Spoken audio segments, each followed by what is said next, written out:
Hello dear students, स्वागत है आपका हमारे यूट्यूब चैनल उन्नत क्लासेज बाई डीएस में।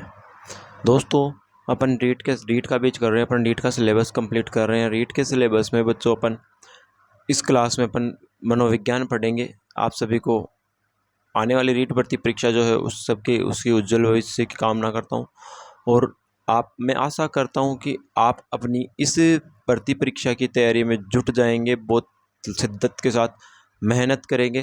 तो दोस्तों, अपन मनोविज्ञान विषय पढ़ रहे थे। कौन सा विषय पढ़ रहे हैं बच्चों? अपन मनोविज्ञान। मनोविज्ञान से तात्पर्य जो था वो अपन ने देख लिया था, मन का विज्ञान या आत्मा का अध्ययन या व्यवहार का अध्ययन। इन सारी चीज़ों के बारे में अपन ने काफ़ी क्लासेज जो है अपनी हो चुकी है। पीछे का जो भी टॉपिक्स वाइज जो क्लासें हुई है अपनी, वो लगभग सारी कंप्लीट हो चुकी है बच्चों। उसी क्लासेज को आगे आगे बढ़ाते हुए अपन बच्चों बुद्धि के सिद्धांतों के बारे में चर्चा कर रहे थे। किसके बारे में चर्चा करते थे? बुद्धि के सिद्धांतों के बारे में। और बुद्धि के सिद्धांतों में अपन ने काफ़ी सिद्धांतों के बारे में देख लिया था, समझ लिया था। ठीक है, अब बच्चों अपन आगे के अन्य नए जो सिद्धांत हैं उनके बारे में जानकारी प्राप्त करने वाले हैं इस क्लास में। ठीक है, तो अपन जो लास्ट जो सिद्धांत पढ़ रहे थे वो अपन पढ़ रहे थे सामवेगिक बुद्धि का सिद्धांत। कौन सा सिद्धांत पढ़ रहे थे बच्चों? सामवेगिक या संवेगात्मक बुद्धि का सिद्धांत।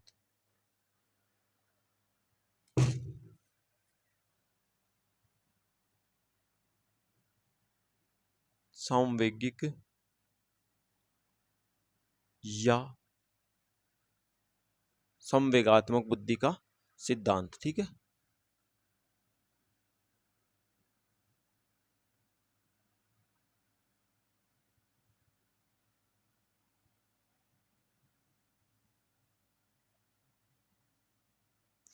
अपना जो लास्ट क्लास जो चल रही थी वो अपने बच्चों बुद्धि के सिद्धांतों में चल रही थी। संवेगात्मक या सामवेगिक बुद्धि के सिद्धांत पर अपनी परिचर्चा कर रही थी। जो कि आपका जो ये सिद्धांत देने वाले जो थे बच्चों आपके 1990 के अंदर कौन थे? पीटर शेलोव। ठीक है, पीटर शेलोव और जॉन मेयर थे।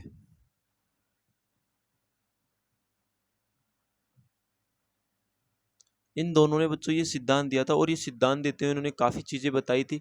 और इन्होंने ये सिद्धांत देते हुए कहा था कि आप जो भी कार्य करते हैं, यानी व्यक्ति को सबसे इम्पोर्टेंट जो चीज़ है, व्यक्ति को अपने संवेगों को समझना बहुत आवश्यक है। जो भी चीज़ व्यक्ति जो संवेग समझता है, अपने संवेगों के बारे में समझता है और संवेगों के आधार पर अपने संवेगों को समझते हुए जो भी कार्य करता है वो कार्य सही होने की पूरी पूरी संभावनाएं होती है। ऐसा विचार किसने दिया था? आपके पीटर शेलाव और जॉन मेयर ने ऐसा विचार दिया था। और इसके बाद बच्चों इनके जो इस विचार का जो प्रभाव या इस विचार को जो समझने का जो प्रयास या जो समझा था वो बच्चों आपके डेनियल ने समझा था और 1995 में समझा था।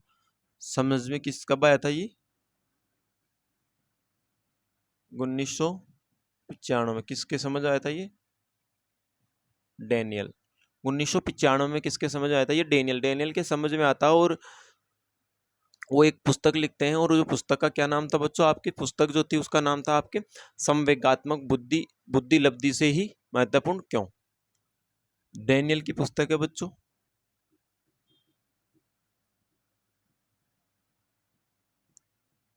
संवेगात्मक बुद्धि।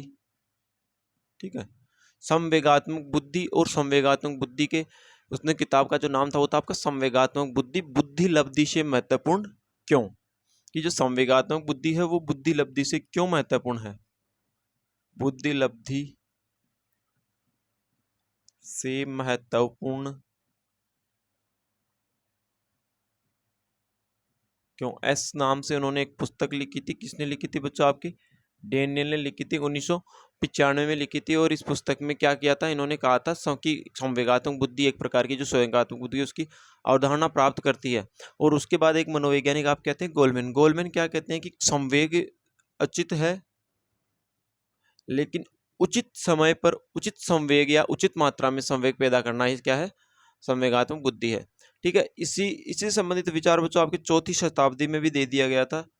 4वीं शताब्दी में दिया था। किसने दिया था बच्चों? आपके थॉर्नडाइक ने, आई थिंक वही था ना। हाँ, 4वीं शताब्दी में सॉरी अरस्तु ने दे दिया था। इससे अवधारणा को अरस्तु ने दिया था। अरस्तु कहते हैं कि संवेगात्मक बुद्धि होती है, एक प्रकार से संवेगात्मक बुद्धि होती है जो बच्चों, व्यक्तियों के या बालक के, मनुष्य के संवेगों पर नियंत्रण करती है, इन सारी चीज़ों के बारे में बात कर लेते हैं। और उसके बाद कहते हैं कि मनुष्य को जो 80% जो सफलताएं हैं बच्चों, वो उसकी संवेगात्मक बुद्धि के आधार पर ही मिलती है, उसी के आधार पर वो सफलता प्राप्त कर पाते हैं। और फिर बच्चों आपके 1997 में पीटर और मेहर ने एक और पुस्तक लिखी जिसका नाम था बच्चों आपके संवेगात्मक विकास एवं संवेगात्मक बुद्धि है। और इन्होंने इस पुस्तक के बारे में इसके बारे में बताया था। ठीक है, यहाँ तक की अपन ने बातें लास्ट क्लास में कर ली थी बच्चों। तो आपको समझ में आ गया संवेगात्मक बुद्धि की जो अवधारणा दी गई थी वो 1990 में दी गई थी, लेकिन 1995 में उसमें उसको समझने का वह समझ में आई थी। और उसके बाद आगे जब हम अपना बात करेंगे वो करेंगे बच्चों संवेगात्मक बुद्धि का मापन किस तरीके से किया जा सकता है। तो अपन बात करेंगे संवेगात्मक बुद्धि का मापन किस आधार पर किया जाता है।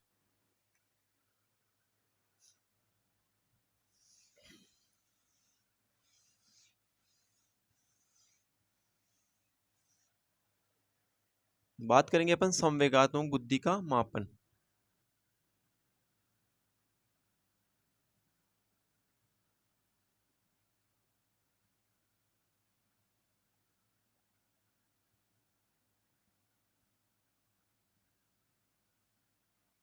संवेगात्मक बुद्धि का मापन, बच्चों संवेगात्मक बुद्धि का मापन के लिए बच्चों इन्होंने एक प्रकार का सूत्र दिया था। और इन्होंने कहा था कि सबसे पहले बात की थी कि बुद्धि मापन की आवश्यकता क्यों पड़ी, क्यों बुद्धि मापन की आवश्यकता पड़ी है। तो संवेगात्मक बुद्धि मापन के जो सूत्र था वो था आपके संवेगात्मक बुद्धि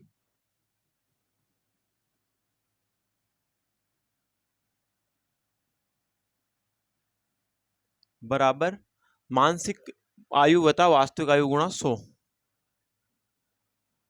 मानसिक आयु बटा वास्तविक आयु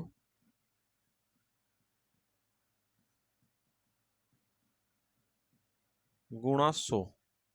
ठीक है, इस तरीके से इन्होंने ये सूत्र दिया था। और अब बच्चों बात करते हैं अपन आगे कि बुद्धि मापन की आवश्यकता क्यों पड़ी, क्यों जरूरी था बुद्धि का मापन करना। इस अवधारणा के बारे में अपन चर्चा करेंगे। अगला है बुद्धि मापन की आवश्यकता क्यों।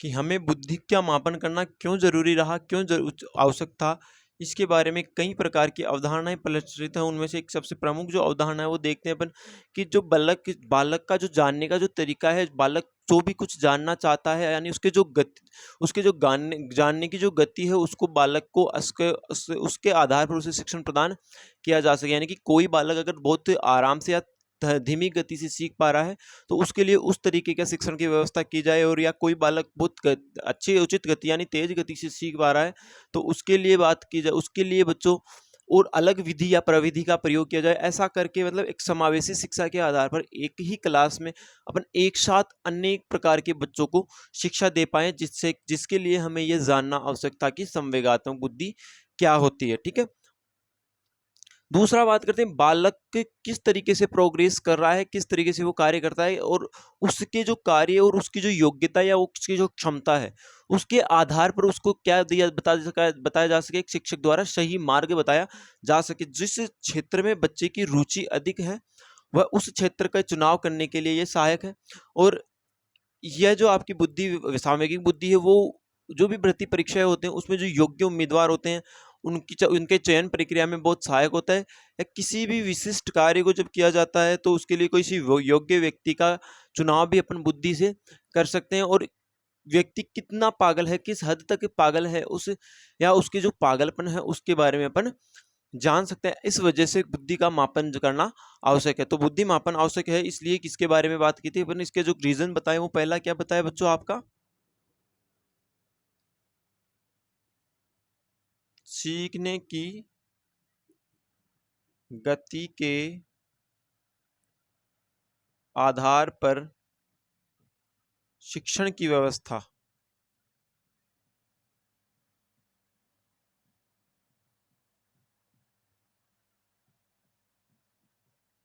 शिक्षण की व्यवस्था करने में सहायक। दूसरी जो बात की थी बच्चों, अपन ने दूसरी बात की थी बालक के उन्नति का, यानी बालक की प्रोग्रेस का ध्यान रखते हुए, बालक की उन्नति का ध्यान रखते हुए, बालक की उन्नति का ध्यान रखते हुए, बालक की उन्नति का ध्यान रखते हुए उचित दिशा प्रदान की जाए।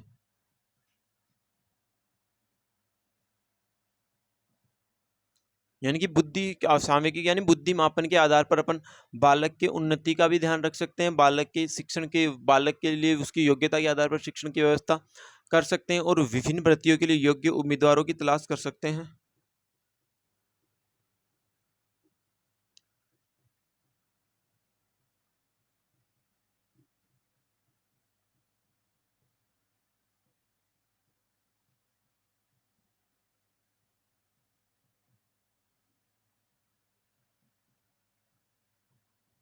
वो भी बच्चों आपकी बुद्धि मापन के आधार पर किया जा सकता है। अगली जो बात करते हैं वो बच्चों अपन करेंगे कि किसी विशिष्ट कार्य को करने के लिए जो योग्य व्यक्ति है उसका चयन किया जा सके।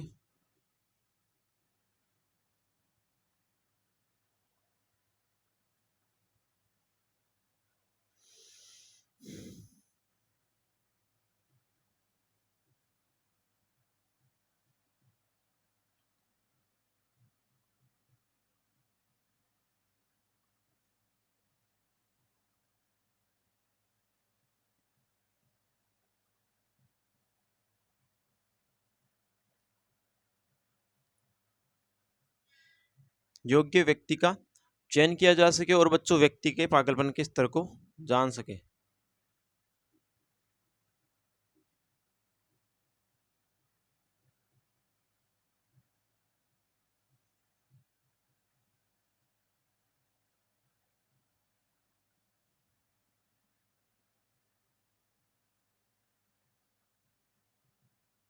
तो बच्चों बुद्धि मापन की आवश्यकता क्यों होती है? क्योंकि बालक हर बालक एक समान मात्रा में नहीं सीख सकता, वो बालक अलग अलग मात्रा में सीखता है। तो इसके लिए क्या करते हैं बच्चों, बालक की जो सीखने की जो आधार है उन्हीं के आधार पर उसके लिए शिक्षण की व्यवस्था की जा सके, बालक की उन्नति पर यानी बालक की प्रोग्रेस पर ध्यान दिया जा सके और उसके सही दिशा प्रदान की जा सके कि किस क्षेत्र में अच्छा कार्य कर सकता है या उचित पद या पदवी या सफलता पा सकता है।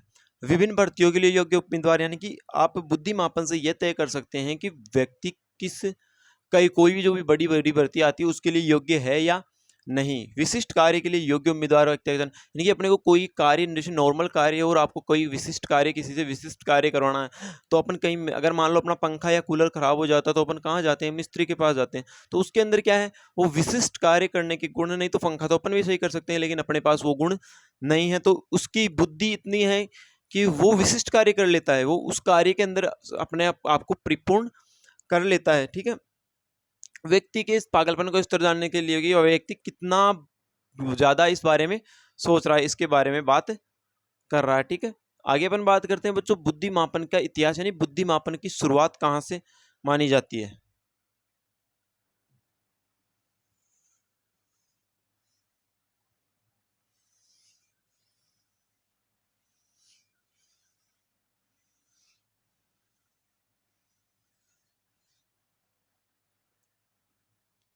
अगला जो टॉपिक है बच्चों आपका बुद्धि मापन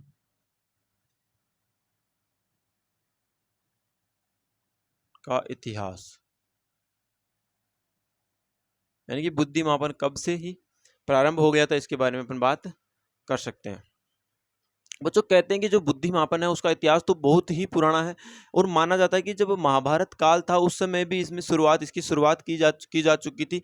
और आयु के आधार पर मनोवैज्ञानिक तरीके से बुद्धि का जो परीक्षण करने का जो श्रेय जाता है वो आपके जो फ्रांस के एक मनोवैज्ञानिक है, यानी अल्फ्रेड विने एक मनोवैज्ञानिक है, उसको जाता है, जिन्होंने क्या किया था बच्चों 1904-5 में पहला परीक्षण दिया था, जिसके बारे में अपन ने बात लास्ट में अपन ने बात कर ली थी। बिने साइमन परीक्षण दिया था और उसके बाद से कई प्रकार के प्रचलन आपके अंदर कई प्रकार के विधि परीक्षण आपके लिए प्रचलित है। ठीक है, और जो आपके जो व्यवहार के आधार पर जो आपका बुद्धि परीक्षण है बच्चों, वो आपके दो प्रकार से किया जाता है। एक तो आपका व्यक्तिगत परीक्षण, यानी कि एक तो आपका सिर्फ ओनली आपका परीक्षण किया जा सकता है। उसके लिए आपके अंदर जैसे जैसे कोई भी गुण है आपको अंदर, वो जो कोई भी विशेष गुण है उसके आधार पर यह किया जा सकता है। इसमें जैसे अपन शाब्दिक या जो है वो आपका जो व्यक्तिगत परीक्षण है, ये दो प्रकार का होता है। एक तो शाब्दिक होता है और एक अशाब्दिक होता है। ठीक है, शाब्दिक परीक्षण में होता क्या है बच्चों, शाब्दिक परीक्षण में व्यक्ति को कोई भी शब्द दिया जाता है और उस शब्द के आधार पर नहीं, ऐसी प्रश्न मालाएं बनाई जाती है, उनके आधार पर व्यक्ति को क्या किया जाता है,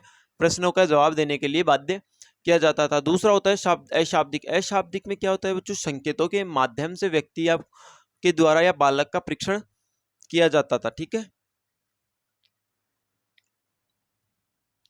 तो इसकी शुरुआत कब होती है, 1904-05 किसके द्वारा की जाती है, फ्रांस के अल्फ्रेड बिने को। पहला बुद्धिमापन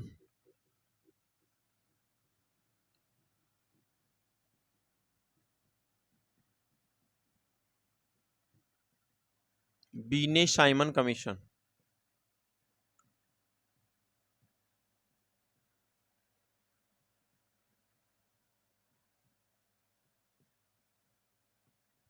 बिने साइमन बुद्धि परीक्षण सबसे पहला दिया गया। और इसके बाद वर्तमान में तो काफी हद तक अपने को बच्चों ये देखने को मिलता है, और बच्चों मानते हैं कि कई प्रकार के बुद्धि परीक्षण प्रचलन में आए हैं, और उसी के आधार पर कहते हैं कि व्यवहार के अनुसार जो मुख्य रूप से बच्चों जो आपकी बुद्धि क्या होती है, वो बुद्धि का जो परीक्षण होते हैं बच्चों दो प्रकार के होते हैं।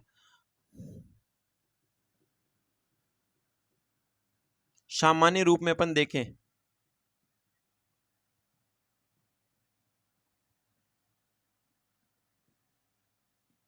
दो प्रकार के होते हैं। पहला होता है बच्चों आपका शाब्दिक, दूसरा होता है आपका अशाब्दिक या संकेतिक।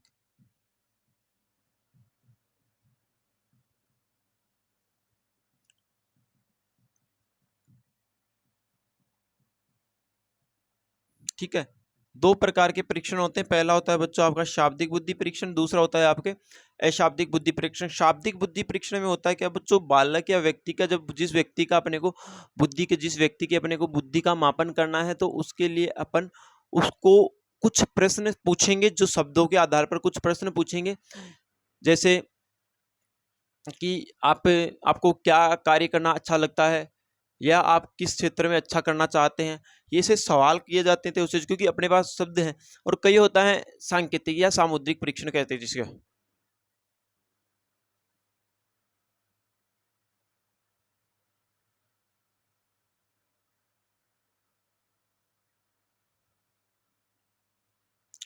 दूसरा जो है बच्चों आपका सामुद्रिक या परीक्षण। इसमें शाब्दिक परीक्षण में होता क्या है बच्चों, ये केवल सिर्फ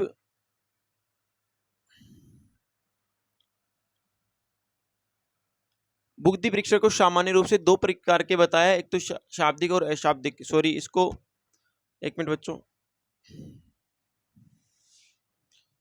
इसके लिए बच्चों जो यूज किया जाता है वो शब्द किया जाता है। एक तो होता है आपका व्यक्तिगत बुद्धि परीक्षण, दूसरा होता है बच्चों सामुद्रिक बुद्धि परीक्षण। पहला क्या है व्यक्तिगत, दूसरा क्या है सामुद्रिक। व्यक्तिगत में क्या होता है बच्चों, व्यक्तिगत में होता क्या है, सिर्फ एक व्यक्ति के लिए।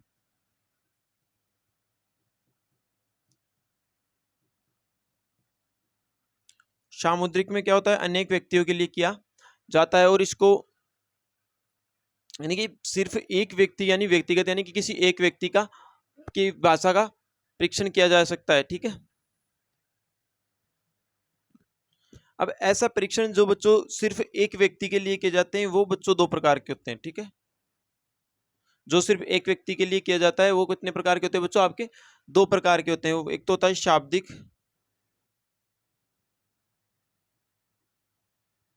और अशाब्दिक। शाब्दिक और अशाब्दिक जो मैंने पिछली बार थोड़ी देर पहले समझा दिया था। ठीक है, इस प्रकार से दो परीक्षण होते हैं।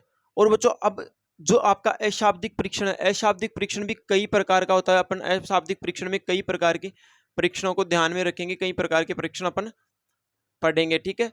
तो उसके अंदर अपन जो मुख्य जो पढ़ेंगे, मतलब अशाब्दिक के अंदर, शाब्दिक के अंदर तो परीक्षण हो गया कि जिसमें बच्चों शब्द के लिए या प्रश्नों के आधार पर बच्चों को पूछा जाए। अशाब्दिक में होता क्या है बच्चों, शब्द के बजाय संकेतों के माध्यम से ही बात कोई प्रश्न का जवाब लिया जाए। ये बच्चों अशाब्दिक 3 प्रकार का होता है। पहला आपका एक तो वस्तु संयोजन, ठीक है, एक तो वस्तु संयोजन परीक्षण होता है। दूसरा आपका होता है ब्लॉक बिल्डिंग सब, सब ब्लॉक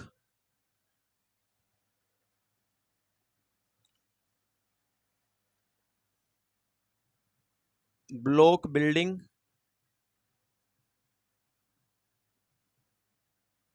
तीसरा जो होता है बच्चों आपके, जो तीसरा जो बुद्धि परीक्षण होता है वो होता है आपका चित्रपूर्ति या भूलभुलैया परीक्षण।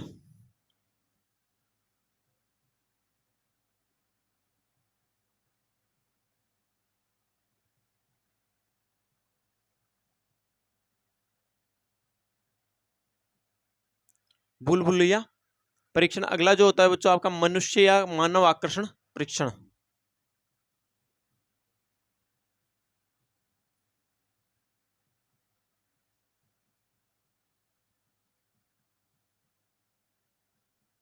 इस प्रकार से बच्चों आपका जो व्यक्तिगत परीक्षण है वो इस प्रकार से होता है, यानी कि आपका जो बुद्धि मापन के इतिहास में जब अपन देखते हैं, इसकी शुरुआत बच्चों आपके 1905 में किसके द्वारा की जाती है, फ्रांस के एक मनोवैज्ञानिक है अल्फ्रेड वीने, उनके द्वारा की जाती है। और पहला जो बुद्धि परीक्षण देते हैं जिसका नाम क्या था बच्चों आपके, बीने साइमन बुद्धि परीक्षण। और इसके बाद बच्चों इन्होंने बुद्धि परीक्षण सामान्य रूप से बच्चों 2 प्रकार का देखने को मिलता है, एक तो होता है आपका शाब्दिक और एक होता है आपका सामुद्रिक। शाब्दिक जो होता है वो बच्चों सिर्फ एक व्यक्ति के लिए किया जाता है, यानी कि एक यूनिक अलग सबसे अलग व्यक्ति, हर वे एक साथ ना करके कि सिर्फ एक एक व्यक्ति का किया जा सकता है बच्चों। ये भी बच्चों आपका जो 2 प्रकार का होता है, एक होता है शाब्दिक जिसमें आपको शब्दों के आधार पर व्यक्ति या बालक को प्रश्न पूछते हैं, और एक होता है आपका अशाब्दिक, अशाब्दिक जिसमें आपका एक तो परीक्षण आता है वस्तु संयोजन परीक्षण, एक आता है आपका ब्लॉक बिल्डिंग परीक्षण, एक आता है आपका बुलबुलैया परीक्षण जिसे अपन चित्रपूर्ति परीक्षण कहते हैं, एक होता है आपका मानव आकर्षण परीक्षण। इस प्रकार के कई प्रकार के परीक्षण परीक्षण आपको देखने को मिलते हैं। तो ठीक है बच्चों, अब अपन बात करेंगे जो ये अपन ने जो 4 जो वस्तु संयोजन और आपके ब्लॉक बिल्डिंग और आपका चित्र पूर्ति या मानव आकर्षण वाले जो आपके बुद्धि परीक्षण देखे हैं, उनके बारे में अपन थोड़ा विस्तार से जानने का प्रयास करेंगे।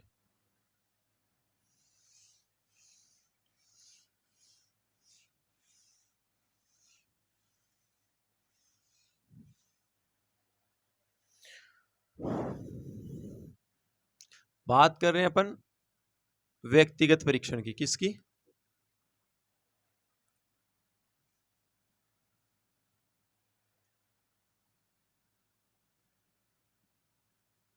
व्यक्तिगत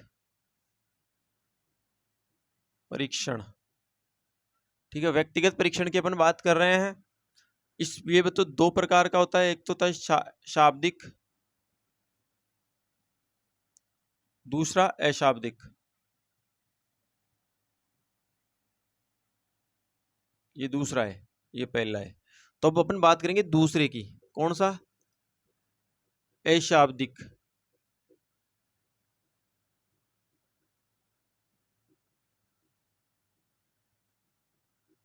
पहला बात करेंगे अपन, इसके अंदर पहला बात करेंगे अपन वस्तु संयोजन परीक्षण।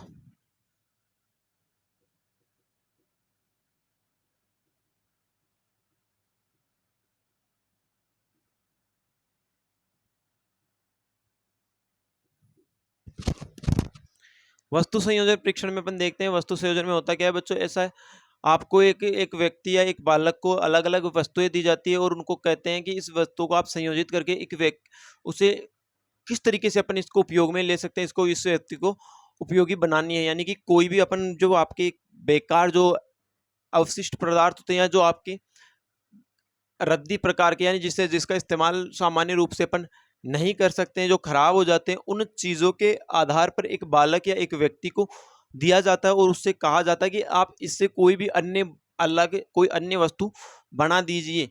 तो जो बालक उसको जितना जल्दी बना देगा वह उतना अधिक ज़्यादा क्या है, वो बच्चा आपका इंटेलिजेंट है, यानी कि उसकी बुद्धि लब्धि उससे उतनी ज़्यादा है। ठीक है, इसमें क्या होता है, अलग अलग वस्तुओं को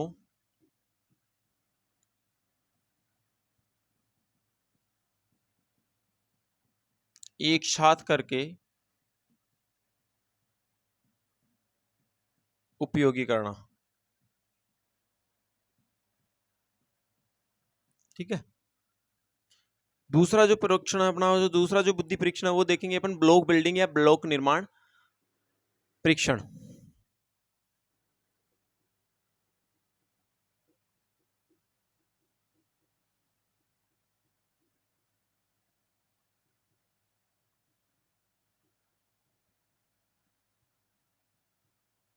ब्लॉक बिल्डिंग या बिल्डिंग निर्माण परीक्षण। इसमें होता क्या है बच्चों, एक व्यक्ति को, एक बालक को अलग अलग ब्लॉक्स को दे देते हैं और उन ब्लॉक्स को बालक जोड़ते हैं, एक छोटी सी बिल्डिंग बना लेता है या बिल्डिंग जैसी कोई भी वो आकृति बना लेता है। तो उसके आधार पर जो व्यक्ति जितनी शीघ्रता से उसको बनाता है तो वह उसके उसका उतना अधिक क्या है, इंटेलिजेंट है। जितना ज्यादा जल्दी बनाएगा वो उतना ज्यादा ही क्या है बच्चों, आपका इंटेलिजेंट है।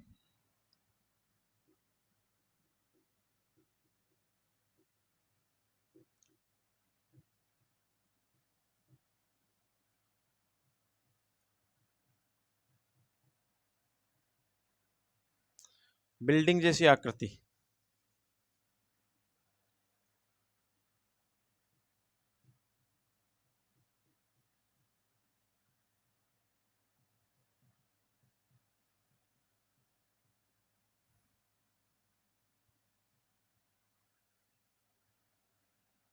आपकी बिल्डिंग जैसी क्या बनाता है बच्चों, आपके आकृति बनानी होती है। ठीक है।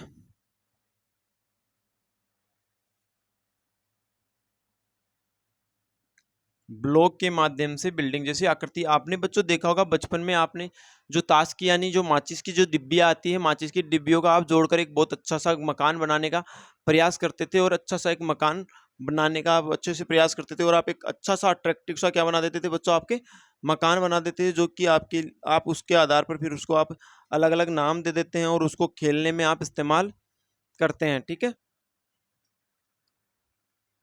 तो दूसरा, पहला तो क्या था वस्तु संयोजन परीक्षण, दूसरा आपका हो गया ब्लॉक बिल्डिंग या ब्लॉक निर्माण या बिल्डिंग निर्माण परीक्षण।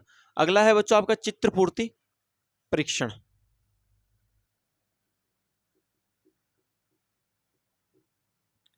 चित्र पूर्ति या भूल भुलैया।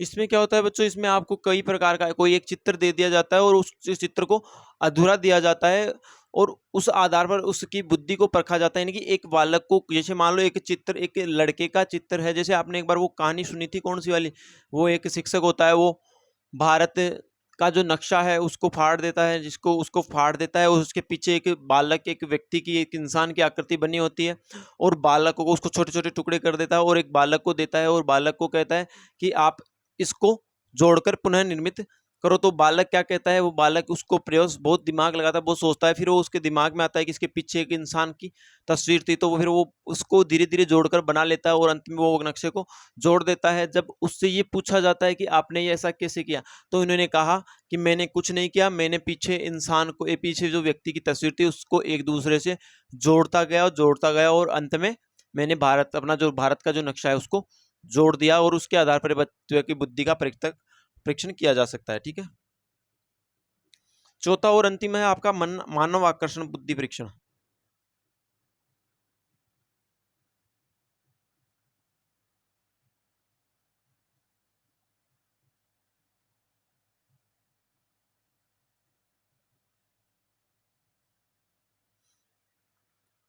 मानव आकर्षण बुद्धि परीक्षण कहते हैं कि जब कोई व्यक्ति, यानी जिस व्यक्ति की बुद्धि का परीक्षण करना होता है उसको किसी भी मानव का चित्र दे देते हैं और उसको कहते हैं कि चलो आप एक मानव का चित्र बनाइए और उसको परखा जाता है ताकि ये किस तरीके से मानव का चित्र बना सकता है और वो बालक बहुत अच्छा सा मानव का चित्र बना लेता है। ठीक है। इसके आधार पर अपन ने बात की और आज के लिए क्लास के लिए इतना ही। तब अब आपसे विदा लूंगा। धन्यवाद।